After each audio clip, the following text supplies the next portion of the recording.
All right, what's up, everybody? Ash here. So, by the time I post this video, it will be June. We have less than 2 months to prepare for our next anniversary now. Guys, if you think about it, excluding arena units, that's just 3 more banners away. So, we also got an early surprise last year, July 15th, being art book Ichigo. So, who knows what they're planning. We also just received news that we might be getting a new 1,000 Year Blood War anime trailer mid-July, so that's another thing to keep in mind. But yeah, Bleach fans are going to be eating pretty good this year. Um, anyway, it's going to be pretty tough topping Aizen's Hogyoku fusion form and his kit especially, but they're definitely going to do something really hype, as they do every year. Especially since the anime is returning in October, now is a great time to rope in a lot of new and older players. Okay, so it's good to be aware of dates. So round 1 always begins July 23rd, round 2 is July 31st, and round 3 is mid-month of August. So round 1 is always premium, round 2 is usually limited, 3 characters usually, and then round 3 is back to premium. Last year, so Aizen was our main banner, and then so Aizen, and then for our limited round 2, we got the Spirits Are Forever With You versions of Yamaji, Shunzui, and Ukitake. All of them were very, very good characters. And then, then round 3, we got the Hueco summons, which was Stark and Baragon. Honestly, it wasn't that great. If you were there at the time, you'll know what I'm talking about. But this video is going to will end up being pretty long, so I'm going to split it into a few parts. First, I'll talk about what all we can expect to see come July, and then a lot of ways you can start preparing for it now and a little bit later, and then I'll share a few theories that I have on who we might be seeing soon. All right, so what can we expect to see? Definitely a teaser for the character or characters for round 1 at the end of June, where K-Lab likes to make a little event out of it for everyone to guess who they think it'll be. Prizes are usually involved, but nothing big. The characters themselves will most likely be announced during a Bankai livestream leading up to it. We might get some sort of challenge involving like social media sharing on Twitter and other pages, just to earn rewards as a whole for the community. Not necessarily important, but a lot of little things do happen to keep everyone involved. And to be honest, it's just one big party for almost a whole month, and it's great. Alright, so what kind of free stuff should we get? So I'm basing this off of previous years, so don't hold me to it. There seems to be new things added every year, so hopefully we won't be disappointed and we get pleasantly surprised. So a tradition we can definitely see, can expect to see this year, is the choose a free 6-star summons. This is where we get to pick a set of 10 units, premium and seasonal, and it randomly gives us 1 out of those 10. So the pool is large, but will stop around March of this year, so Cacao Society, Ulquiorra, and Grimjow may or may not be included, but probably no characters after that. I suggest holding off a bit on summoning on this until you're content with your anniversary summons and your ticket summons. So, as for login bonuses, we typically receive a higher amount of orbs and other useful items, as well as event orders that are worth completing. We can expect to see 1 to 2 5-star tickets and some orb amounts spread out amongst them.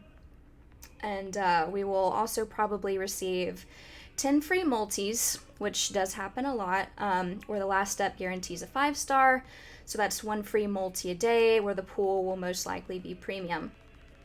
For the events, starting July, we'll see typical ones returning, like Rukia's Training Grounds and Kone's silly little daily things. You've probably seen these show up frequently. So mini modes will be hit with the ×2 boost, or other boosts like the Inheritance Zones, Droplet Zones, and the Resurrection Rings trials, just to name a few. One thing I am hoping for is that they'll introduce the ×2 Inheritance trials for Super Link slot potions, but that is definitely wishful thinking on my part, but who knows, maybe. One thing to note about the first story event is that we should be receiving another special move source. Probably a different attribute than the round 1 characters, but one nonetheless. Yeah, I'd be shocked if they let that happen.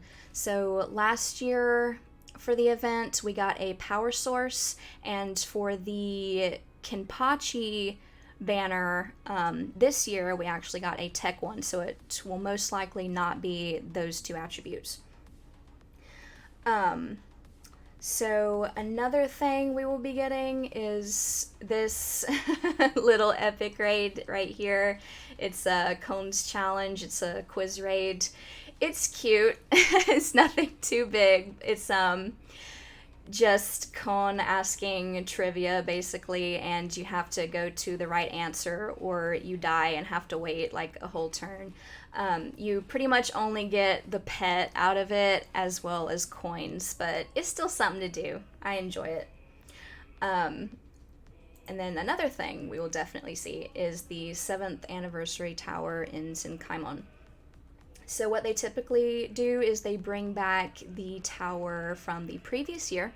So we will be getting the 6th anniversary tower again. All of them are 50 rooms, and they all end with getting a 5-star ticket with a special summons pool for that year. So whoever they choose. All right. And there'll certainly be a few little things here and there, like some sort of commemorative, like, accessory coin thing. But I think I mentioned the most important aspects of what we should be expecting. Alright, so let's move on to the second part. So how to prepare for Anniversary. We'll talk about story events first. So the special move source should be available at 5 million points. It probably won't be boosted like we used to see in the past, considering the fact that we now have 4 bonuses. I mean, oh well, it's not too bad. One good tip I can give you now is that it would be wise to start stocking up on soul tickets starting June 23rd, since they all have a lifespan of 30 days. So these right here all have a lifespan of 30 days. Definitely start saving those June 23rd, because in case you want to grind the event hardcore, honestly, you should. This might save you from spending some orbs on runs for quite a while, and you'll be grinding a lot more things too during the event, I guarantee. But the next 2 events after this, for round 2 and round 3, will just be normal for the most part. Alright, so speaking of tickets, if you haven't already been saving, now's the time to definitely start grinding for Brave Souls tickets and 4 and 5-star tickets. So, I just spent a lot right now, so I don't have much, but hopefully I'll get around like 2,000 at least before then. So the reason why you should be saving these, guys, is because come July 23rd, the anniversary unit will be added to that pool, and a lot of people do end up getting lucky with it. So definitely save them for that. You might get lucky. You might not even have to summon as much as you thought you would. Now, before I get into orbs, I'll tell you a little bit about the structure of the banners. Judging from the past, round 1 and 2 will be 7-step banners, with the first step being free, and only the last step guaranteeing one of the featured.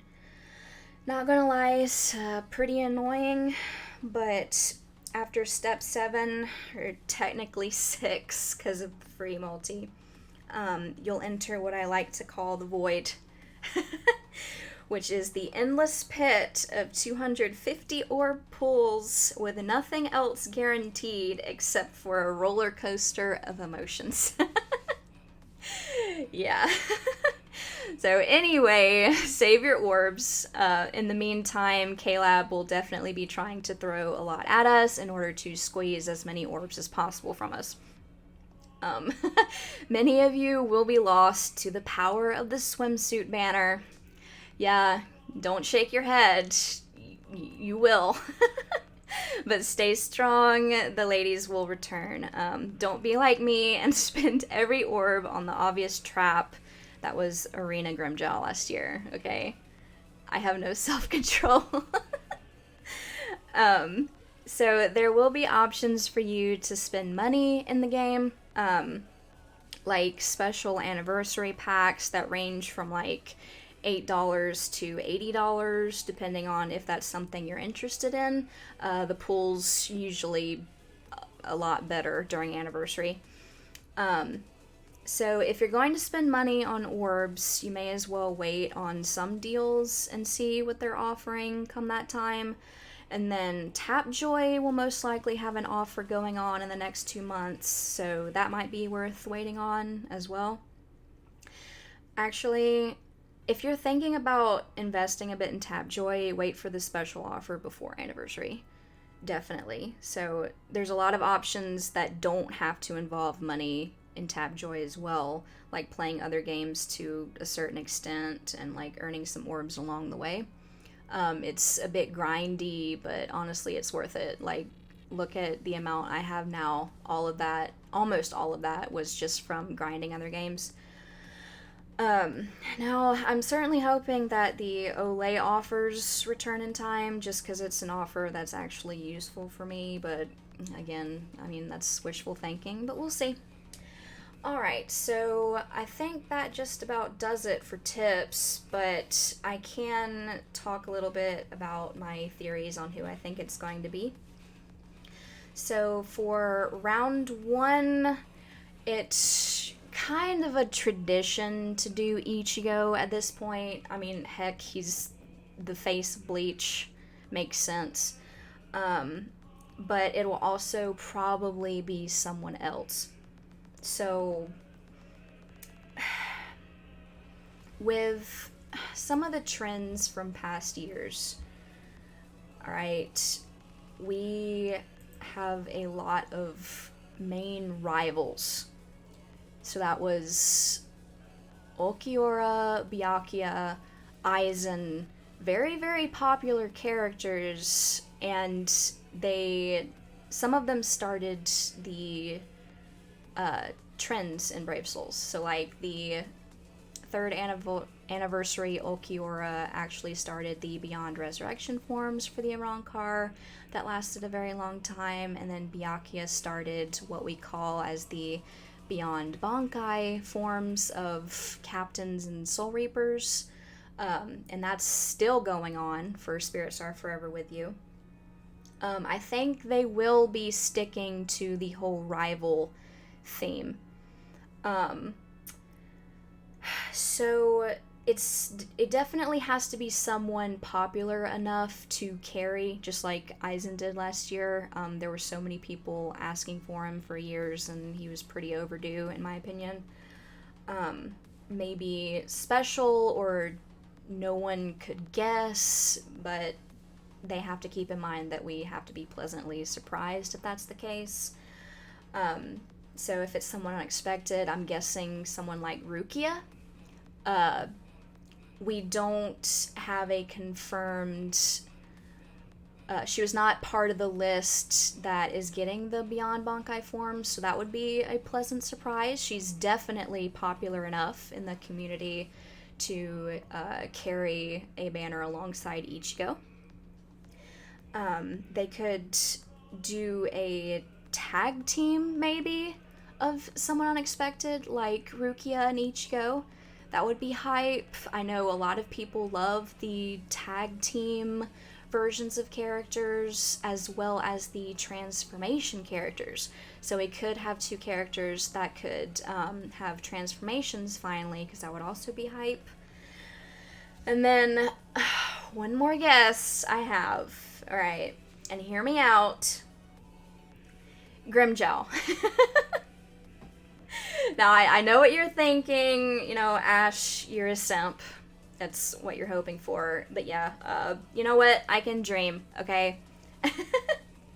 They kind of hinted a little of him last year, but Aizen was like, you thought. But they're both main rivals. Aizen was definitely overdue. He was hype. I'm not mad about it or anything. But if you do think about it, with the main rivals, there's a lot that they could do with Ichigo and Grimmjow. Imagine a Segunda Etapa version, which Tight Kubo did answer a question recently that a fan asked. So canonically, Grimmjow, if he trains hard enough, he can reach Segunda Etapa. So that also leads into thinking that the other Arrancar that survived can also get Segunda Etapa forms.